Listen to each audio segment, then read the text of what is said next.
चाहते हैं।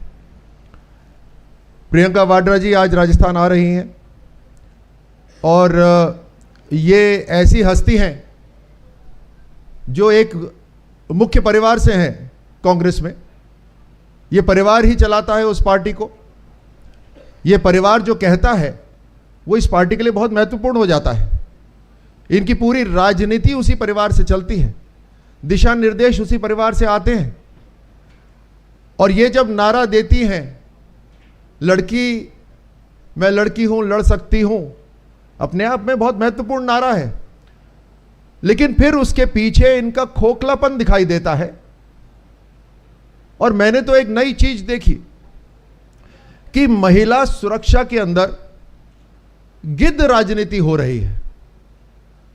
ये प्रियंका वाड्रा जी महिला सुरक्षा को लेकर गिद्ध राजनीति का जो उदाहरण इन्होंने पूरे देश में दिया, बड़ी चौकस नजरों से, कहीं पे भी कोई इशू होता है तो तुरंत वहां पहुंच के पूरा का पूरा मीडिया को वहां इकट्ठा करने का काम करती है। मुझे यह बात समझ में नहीं आती कि राजस्थान के अंदर जब 35,000 महिलाओं के साथ दुष्कर्म हुआ तो यहां पर उनकी इतनी पैनी और तीखी नजर कैसे नहीं पड़ी? क्या राजस्थान की महिलाएं कांग्रेस पार्टी के लिए सम्मान की पात्र नहीं है क्या? ये एक दो नहीं, पूरे देश के अंदर सबसे ज्यादा संख्या में अगर दुष्कर्म हुआ है तो राजस्थान में हुआ है। और जब वो इतनी बड़ी बड़ी बातें करती हैं तो निश्चित रूप से यह प्रश्न उठता है, राजस्थान की जनता यह जानना चाहती है कि आपकी इतनी तीखी नजरें राजस्थान को कैसे छोड़ देती हैं? 35,000 महिलाएं और एक के पास भी नहीं गईं। कथनी और करनी में कितना बड़ा अंतर हो सकता है, और वो भी कोई साधारण विषय नहीं, बल्कि महिला का मान सम्मान, महिला दुष्कर्म, महिला का संरक्षण सुरक्षा, जिसके लिए माननीय प्रधानमंत्री जी ने अनेकों कदम उठाए। एक तरफ प्रधानमंत्री जी कदम उठाते हैं हर तरह से, चाहे कानूनों के अंदर बदलाव हो, चाहे इंफ्रास्ट्रक्चर खड़े करने की बात हो, चाहे सामाजिक व्यवहार के अंदर बदलाव की बात हो, हर तरह से वो जो कदम उठाते हैं। यहां पे नारा लगता है, प्रियंका वाड्रा जी नारा लगाती हैं, लेकिन केवल वहीं तक ही बात सिमट के रह जाती है। उनकी गिद्ध राजनीति राजस्थान में फेल हो जाती है, उनकी तीखी नजरें यहां पर पूरी की पूरी फेल हो जाती है। आज जो प्रियंका वाड्रा जी आ रही हैं राजस्थान में, राजस्थान की जनता पूछना चाहती है कि 2 लाख घटनाएं हुई हैं, 2 लाख अपराध हुए हैं महिलाओं के ऊपर, तो इनका जो राजनीतिक पर्यटन डिवीजन है वो 2 लाख अपराधों को कैसे छोड़ गया? ये अलग अलग जगह जाती हैं, तुरंत पहुंचती हैं। और मैं राजनीतिक पर्यटन डिवीजन इसलिए कह रहा हूं क्योंकि इनके व्यवहार के अंदर बदलाव हो जाता है जहां राजस्थान की सीमा शुरू हो जाती है। इसलिए मैं ये कह रहा हूं, नहीं तो जरूर जाएं। तो राजनीतिक पर्यटन डिवीजन राजस्थान को कैसे भूल गया, जहां 2 लाख महिला अपराध रजिस्टर्ड हैं? और ये रजिस्ट्री हमने नहीं करी, ये कांग्रेस की सरकार ने ही करी। 7,700 निर्दोष लोगों की हत्याएं हुई हैं राजस्थान के अंदर। किसी एक के साथ भी अगर दुख साझा करा हो तो कृपा हमें बतलाएं। हम भी जानना चाहते हैं, सीखना चाहते हैं, उत्सुक हैं ये जानने के लिए कि एक बड़ा परिवार जो पूरा का पूरा पार्टी चलाता है और कई दशकों तक उन्होंने देश को चलाया, उस परिवार की भविष्य की जो व्यक्ति है, 7,700 कम नंबर नहीं है, 7,700 में से एक, ज्यादा भी नहीं चाहिए। हम इतने महत्वाकांक्षी भी नहीं है, ज्यादा नहीं चाहिए। एक किसी एक परिवार के साथ 5 साल के अंदर उनका दुख साझा किया हो तो हमें जरूर बताइए। इनके भाई हैं, थोड़ा उनसे भी पूछ लीजिए, भैया जो 10 दिन का आपने वादा करा था, वो गिनती अभी 1700 दिन तक पहुंच गई है। ये कैसे भैया हैं? और ये कैसी बहन है जो अपने भैया को सही रास्ते पे नहीं ला सकती? 7 दिन का 10 दिन का वादा करके जो गए, आज 1700 दिन हो गए हैं। वो जो किसान लोन माफी थी, वो उसका इंतजार अभी तक चल रहा है। 350 किसानों ने आत्महत्या कर ली है। 350 किसानों ने आत्महत्या कर ली है। लेकिन अफसोस इस बात का है कि कांग्रेस की जो सरकार है राजस्थान में, वो किसान को किसान मानती ही नहीं है। ये कहते हैं आंकड़ा 350 नहीं है, आंकड़ा 19 है या 20 है, ऐसा कुछ बताते हैं आंकड़ा। पूछा कि क्यों साहब?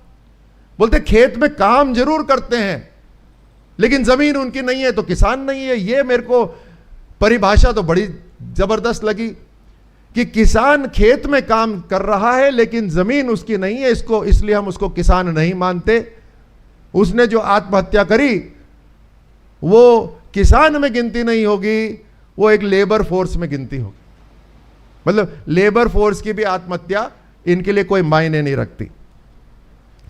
अब मैं राजस्थान की जनता की तरफ से कुछ नाम आपको बताता हूं। कन्हैया लाल तेली,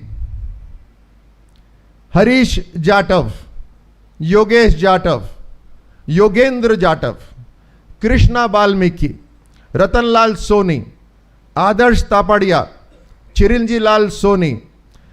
इनकी जिन जिहादिक मानसिकता के लोगों ने हत्या करी है, उसके बारे में अपने श्रीमुख से कुछ बोला है क्या अभी तक? ये वो वर्ग है जो कांग्रेस अपना वोट बैंक आधिकारिक रूप से समझता आ रहा है। काम नहीं करेंगे लेकिन वोट बैंक मान के चलेंगे। आज नहीं, दशकों से, मतलब कैप्चर कर लिया है, बंदी बना लिया है, काम कुछ नहीं करेंगे। ये सारे के सारे नाम जो मैंने गिनाए हैं, ये आप ही से आए हैं, आपके अखबार में छपे हैं। एक शब्द किसी के लिए बोला हो अपने श्रीमुख से, राजस्थान की जनता को कृपया अवगत करा दे, जानकारी दे दें। हमारा 7वां सवाल वहीं आता है। हमने सुना है कि ये खबरें खूब पढ़ती हैं, खबरों पे बहुत नजर रहती है, लेकिन ये 19,422 किसानों की जो जमीन नीलामी हुई है, ये कौन से कोने में थी अखबार के जहां आपकी नजर नहीं पड़ी? या इसलिए कि वहां राजस्थान लिखा हुआ था? उससे तो बचना है, भागना है शायद। लेकिन हम क्यों कहें? हम तो जानना चाहते हैं आपसे। प्रियंका वाड्रा जी से 7वां भारतीय जनता पार्टी का सवाल है कि 19,422 जो किसानों की जमीन नीलाम हुई है, और खास तौर से इसलिए क्योंकि आपके भैया ने, प्रियंका वाड्रा जी के भैया ने खास तौर से 10 दिन बताया था, और ये जो नीलामी हुई है उसके ऊपर कृपया थोड़ी जानकारी जनता को दे दें, और एक बार किसानों से माफी मांग लें, महिलाओं से माफी मांग लें। चुनाव है, चुनाव में सब कुछ करना पड़ता है जो जरूरी है। 35,000 महिलाओं के साथ दुष्कर्म हुआ, करीब 2 लाख महिला अपराध अभी तक रजिस्टर्ड है, 7,700 हत्याएं हुई हैं। एक बार किसी के घर गई हो तो बतला दीजिए, नहीं तो एक बार माफी मांग लीजिए। 19,422 किसानों की जमीन कुर्क हुई है। भाई बहन ने मिलकर 10 दिन का वादा करा था, आज 1700 दिन हो गए। थोड़ी सी माफी वहां मांग लीजिए, नहीं तो सफाई दे दीजिए। और यहां किसान और महिलाओं तक अगर सीमित रह जाता तो फिर भी हम मानते कि 2 ही इशू हैं। लेकिन जो 70 लाख युवा हैं राजस्थान के, उनका परिवार का पैसा बर्बाद हुआ, 19 बार पेपर रद्द हुआ, लीक हुआ। पैसा आ जाएगा वापस, मान लीजिए, परिवार भी एक बार संभल जाएगा। मान लीजिए, मुझे ये बताइए, जिसके जीवन से 2 या 3 साल खत्म हो गए परीक्षाओं के, और अब उन्होंने दूसरा कोई व्यवसाय शुरू कर दिया या काम शुरू कर दिया, या उनकी उम्र ऐसी हो गई कि अब वो सरकारी नौकरी में नहीं आ सकते, उनका जीवन ने मोड़ ही कुछ अलग ले लिया, उन 70 लाख नौजवानों का आप समय कैसे लौटाएंगे? वो समय आप कैसे लौटाएंगे? बाकी तो भारतीय जनता पार्टी आके सब परीक्षाओं को ठीक कर देगी, लेकिन उन 70 लाख नौजवानों का आप समय कैसे लौटाएंगे, ये राजस्थान की जनता जानना चाहती है। और खास तौर से जो आरपीएससी है, जो प्रामाणिक संस्था है, उसके अंदर राजनीतिक नियुक्ति जो हुई है, जैसे बाबूलाल कटारा जी और अन्य लोग जो पूरी की पूरी तरह से लिप्त हैं लाखों रुपए लेने में, उस अपराध की जिम्मेदारी कौन लेगा? पेपर रद्द करे, पेपर लीक करे, इंटरनेट भी बंद रख के रखा, फिर उसके ऊपर से पेपर लीक कराए, और फिर आपके जो अपॉइंटीज हैं, पॉलिटिकल अपॉइंटीज, वो पॉलिटिकल अपॉइंटीज खुद पैसा ले रहे हैं। हम जानना चाहते हैं ये चेन कहां तक जा रही है भाई? आखिरकार अगर आप ही ने अपॉइंट करा है तो कुछ सोच समझ के करा होगा, तो फुल स्टॉप वहां तो नहीं हो रहा। अगर वहां पे फुल स्टॉप नहीं हो रहा, तो ये जो पाइपलाइन है आरपीएससी से, ये पाइपलाइन किस किस के घर पे जा रही है, ये जरा राजस्थान की जनता को बतला दीजिए। अच्छा, एक और बड़ी जबरदस्त चीज हो रही है। कांग्रेस सरकार में आते ही इनके परिवार वाले बड़े बुद्धिमान हो गए। यही वो हैं जो इम्तिहान, इंटरव्यू ऐसा पास करते हैं जैसा टॉपर भी नहीं कर सकता। रिटर्न में नंबर कम है, ये इत्तेफाक आप देखिए, रिटर्न में नंबर कम है और एक नहीं 4-4, 5-5 है, लेकिन इंटरव्यू में ऐसे माशाअल्लाह है, क्या जबरदस्त है कि हर तरह से उत्तीर्ण है।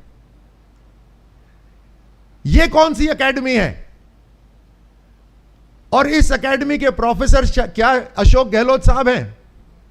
ये बड़ी खास एक एकेडमी है जिसके अंदर बहुत विशेष ट्रेनिंग मिलती है, जहां एक ही परिवार के लोग, रिटर्न में नंबर कम हो उसके बावजूद भी इंटरव्यू में नंबर बहुत शानदार आते हैं। इस एकेडमी का हमें पता चाहिए और हम जानना चाहते हैं उसके प्रोफेसर के अशोक गहलोत साहब हैं। ये जरा राजस्थान की जनता को बतला दीजिए। बेरोजगार भी कांग्रेस की तरफ और प्रियंका वाड्रा जी की तरफ देख रहे हैं कि जो बेरोजगारी भत्ते क्या आपने घोषणा करी थी और फिर चुनाव जीतने के बाद उसके अंदर अलग अलग शर्तें डाल दी थी, आप कृपया राजस्थान को बता दीजिए कि अभी तक पिछले 5 साल के अंदर कितने बेरोजगारों को बेरोजगारी भत्ता दिया? एक संख्या बता दीजिए जो प्रामाणिक और सही हो।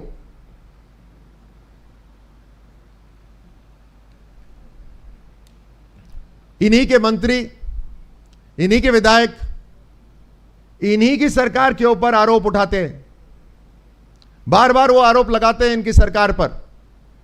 इनके गृह मंत्री जो मुख्यमंत्री भी हैं, उन्हीं के सचिवालय के अंदर सरकार की अलमारियों के अंदर फाइलों की जगह सोना और पैसा मिलता है।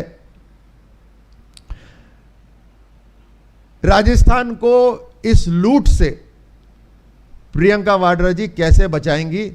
उनकी अगले 5 साल की क्या योजना है कि वो गृह मंत्री, अलग अलग मंत्री, अलग अलग विधायक जो इन्हीं की सरकार पे आरोप लगा रहे हैं और सचिवालय के अंदर सोना मिल रहा है, उससे राजस्थान की जनता को कैसे बचाएंगे? ये बार बार सवाई माधोपुर जाती हैं। पिछली बार दौसा आई थी, दौसा से भी सवाई माधोपुर गई। ये राजस्थान में कहीं पे भी जाती हैं, सवाई माधोपुर जब जरूर जाती हैं। हम ये जानना चाहते हैं, सचिवालय की अलमारी तो पकड़ी गई, ये सवाई माधोपुर में क्या छुपाया हुआ है? कौन कौन लोग बार बार सवाई माधोपुर जा रहे हैं, वहां किस चीज का संरक्षण करना है, क्या चीज आप बार बार जाके देखना चाहते हो कि सुरक्षित है, ये सवाई माधोपुर में क्या छुपाया हुआ है। चुनाव से पहले ये जनता जानना चाहती है। भारतीय जनता पार्टी के ये 12 सवाल हैं जो प्रियंका वाड्रा जी से हमने पूछे हैं। चुनाव सर पर है। राजस्थान के जो हाल बेहाल कांग्रेस ने करे हैं, चाहे वो युवा हो, महिलाएं हो, किसान हो, लॉ एंड ऑर्डर हो, अलगाववाद हो, लूट हो, झूठ हो, इन सब से जुड़े हुए हमारे ये 12 सवाल हैं। और ऐसी बात इसमें हमने करी है जो बात हमने शुरू नहीं करी थी, प्रियंका जी ने ही शुरू करी थी। तो उनकी तीखी नजर, उनके तेज बोल, हम जानना चाहते हैं कि वो स्पष्टीकरण दे दें ताकि राजस्थान की जनता संतुष्ट हो जाए। आप सबको धन्यवाद।